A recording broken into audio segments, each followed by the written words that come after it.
একটি গ্রামে একজন পরিশ্রমী কৃষক বাস করতেন। তিনি খুব যত্ন করে ধান লাগালেন। রোদ, বৃষ্টি, কাদা সব সহ্য করে দিনের পর দিন কঠোর পরিশ্রম করলেন। কিছুদিন পর তার ধানক্ষেত ভরে উঠল সোনালি ধানে। ধান দেখে কৃষকের মনে আনন্দ আর আশার আলো জ্বলে উঠল। কিন্তু সেই গ্রামেই ছিল একজন খারাপ ও হিংসুটে লোক। সে কৃষকের সুখ সহ্য করতে পারল না। এক অন্ধকার রাতে সেই খারাপ লোক কৃষকের ধান খেতে আগুন লাগিয়ে দিল। কিছুক্ষণের মধ্যেই সব ধান পুড়ে ছাই হয়ে গেল। সকালে কৃষক ছাই হয়ে যাওয়া ধানক্ষেত দেখে ভেঙে পড়লেন। তিনি অনেক কাঁদলেন, খুব কষ্ট পেলেন। সেই রাতে কান্না করতে করতেই তিনি ঘুমিয়ে পড়লেন।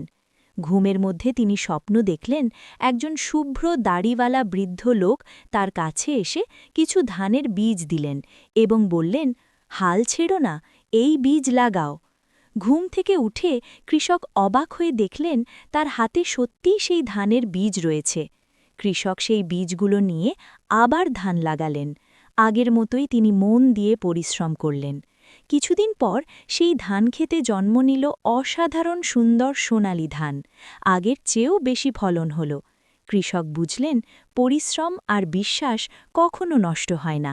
খারাপ কাজ ক্ষণস্থায়ী, ভালো কাজ চিরস্থায়ী। পরিশ্রম আর বিশ্বাস কখনো নষ্ট হয় না।